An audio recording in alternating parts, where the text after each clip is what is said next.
वो morning walk करने आए थे, घूमने आए थे। हाँ, घूम के अब हम फिर अपनी गाड़ी में बैठेंगे। तो ये हम गाड़ी में बैठ गए हैं, अब अपना घर जाएंगे, है ना।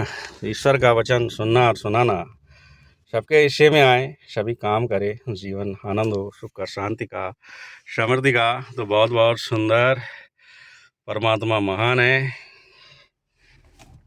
और सर्वशक्तिमान है। और अपने सत लग रहा है मैं सुशील महान जोश जोश बनने वाला ईश्वर ने बना दिया सबके हृदय में। सबको उस भ्रम भ्रांतियों से निकालने के लिए परमात्मा जो विश्वास करता है उसके युद्ध ईश्वर लड़ता है। तो ठीक है, नमस्कार, धन्यवाद परमात्मा का, सर्वशक्तिमान ईश्वर का। ईश्वर महान है, सच्चे है, खरे है, ईमानदार है ईश्वर, और अपने सत्य वचन के साथ खड़े हैं। जो विश्वास करता है मालिक उसकी हर एक ज़रूरत को पूरा करते हैं। मालिक हैं वो, दयालु है वो, क्षमा के सागर है। कहते हैं मैं तेरा लेखा भी नहीं रखूँगा। हाँ, ये कहते हैं मेरे तेरा लेखा भी नहीं रखूँगा। तू अगर सच्चे मन से मेरे हृदय मेरे पास आता है तो मैं ईश्वर जो सर्व सदा एक जैसा हूँ और अपना भले कामों के लिए भला हूँ। तो आइए हम सभी ऐसे महान ईश्वर के गुण गाए, धन्यवाद करे। ग्रह, नक्षत्र, ऋतु, वसंत, युग परिवर्तन होते हैं, पर एक निराकार शक्ति है जिसका कोई आकार नहीं है, शरीर नहीं उसका, और वो व्याकुल है, परेशान है उन लोगों में जो नाश हो रहे हैं। उन लोगों के लिए वो अपना प्रेम प्रकट करना चाहता है, और उसके प्रेम को जो पा लेता है उसके मुंह में, उसके जीवन में सुख शांति चल के आती है। जिस माया के लिए मनुष्य दर दर भटक रहा है, दिन रात काम कर रहा है, वो माया ईश्वर की सेवादार है और उस इंसान की हर एक ज़रूरत चाहत को पूरा करता है।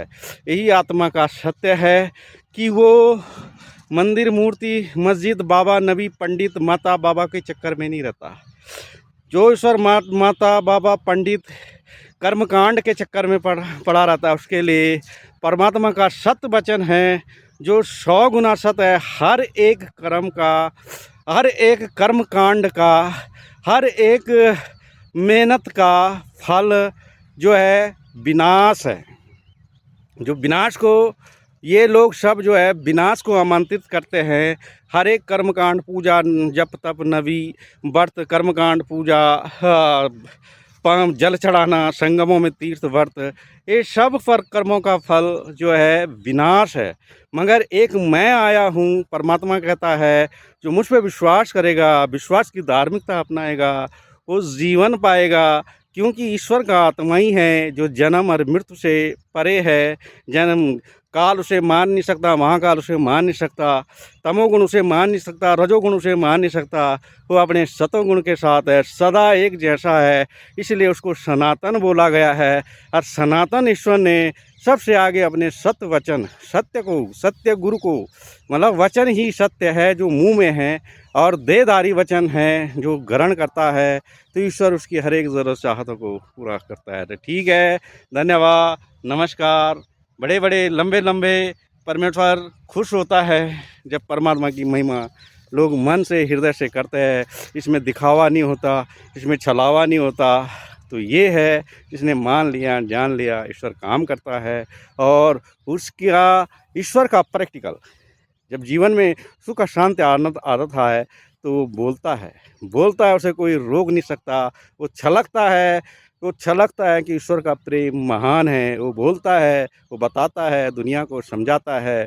जो समझ जाते हैं वो धन्य हैं, जो उसके सत्य वचन को ग्रहण कर लेते हैं वो अपने वस्त्र धो लेते हैं। वस्त्र कौन है? आँख, कान, नाक, है ना। 7 दरवाजे ऊपर के, जो मनुष्य के 7 दरवाजे, ये वस्त्र है। मुंह, कान, नाक, ये 7 दरवाजे, इन 7 दरवाज़ों से मनुष्य जो है जो मनुष्य अपने को शुद्ध करता है ईश्वर के वचन से, वो ईश्वर की धार्मिकता प्राप्त करता है, मुक्ति प्राप्त करता है। तो ठीक है, नमस्कार।